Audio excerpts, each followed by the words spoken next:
Tigers News. I'm Alexis Richer. Thanks once again for making us a part of your day for the news we've been following for you. A former neighbor suspected of supplying guns to the married couple who massacred 14 people in San Bernardino, California, was charged on Thursday with conspiring to provide material supports to terrorists, the U.S. Justice Department said. Enrique Marquez, 24, a friend of Syed Rizwan Farook, 28, who launched the Islamic State-inspired attack on December 2nd with his wife, Tashfeen Malik, 29, also told investigators he and Farook plotted earlier mass casualties attacks, prosecutors said.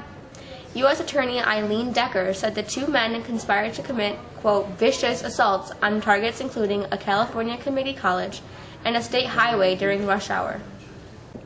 The House passed a bill Thursday to provide $622 billion in tax breaks for businesses, families, and individual taxpayers. House members voted 318 to 109 to approve the legislation, which includes a permanent extension of the child tax credit and a delay in taxes that help pay for Obamacare. All but a handful of Republicans voted for the bill, while a majority of Democrats voted against it.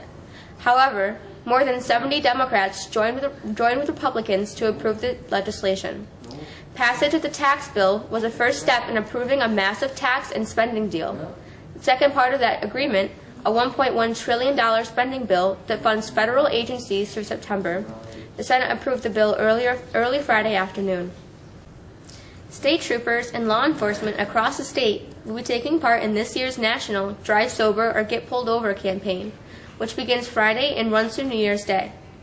According to Syracuse.com, motorists will notice more patrols along highways and sobriety checkpoints during the campaign, state police said. Those are paid for by the governor's Traffic Safety Committee. Troopers will be using marked and unmarked vehicles to curb distracted driving, seatbelt violations, and people violating the Move Over law.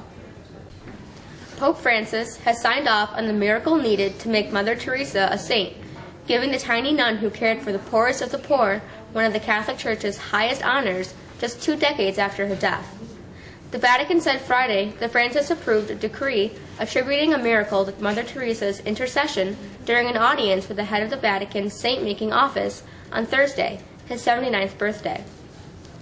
No date was set for the canonization, but Italian media has speculated that the ceremony will take place in the first week of September, to coincide with the anniversary of her death and during Francis' Holy Year of Mercy.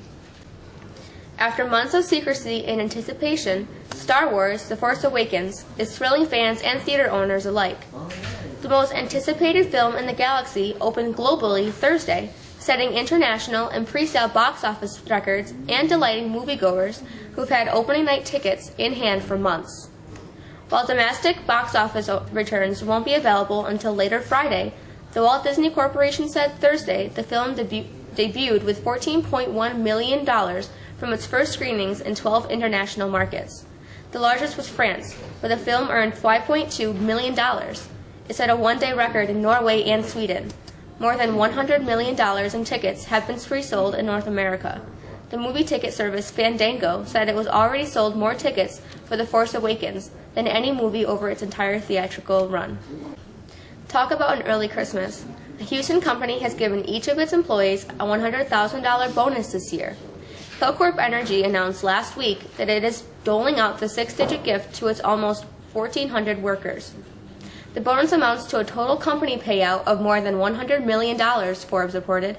The bonus, which is prorated based on a higher date, was given after the company met its annual goal. There's a lake effect snow warning posted in our area. It's possible we could see more than 2 feet of snow. Here's Abby with the forecast.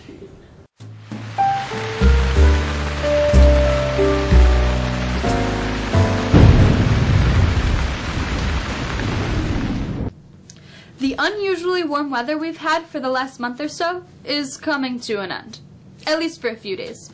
A lake effect snow warning is up for southern Jefferson and northern and central Oswego counties. As temperatures fall back throughout our Friday, winds will become more well-aligned beginning Friday night, and with that, lake effect bands will begin to form. By Saturday morning, we could see up to 10 inches of snow. Through the day Saturday, bands will be better formed. And with a potential contribution from the Great Lakes, we're in line for another foot of snow. Of course, where those bands of snow align and the movement of the bands is really the key to how much snow we actually get. A slight shift in the winds aloft could be the difference in how much or how little snow we get. Lake effect snow comes to an end on Sunday before more moderate weather for Tuesday. Still, there are indications that we're headed for another warm-up next week into Christmas Day. That's the forecast. I'm Addie Garrett. Here's Justice with news and sports.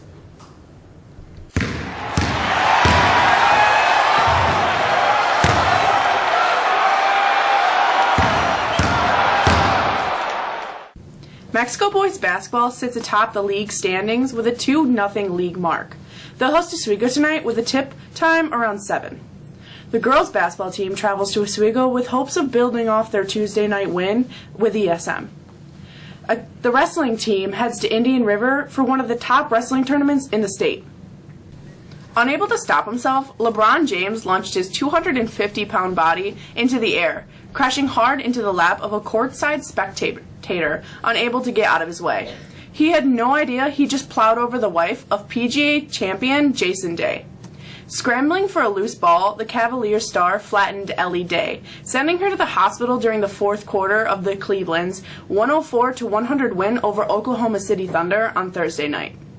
Day was released from the hospital later last night.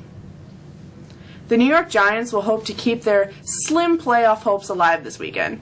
To do so, they'll have to hand the Carolina Panthers their first loss of the year. The Jets will also need to win if they want to keep their playoff hopes alive.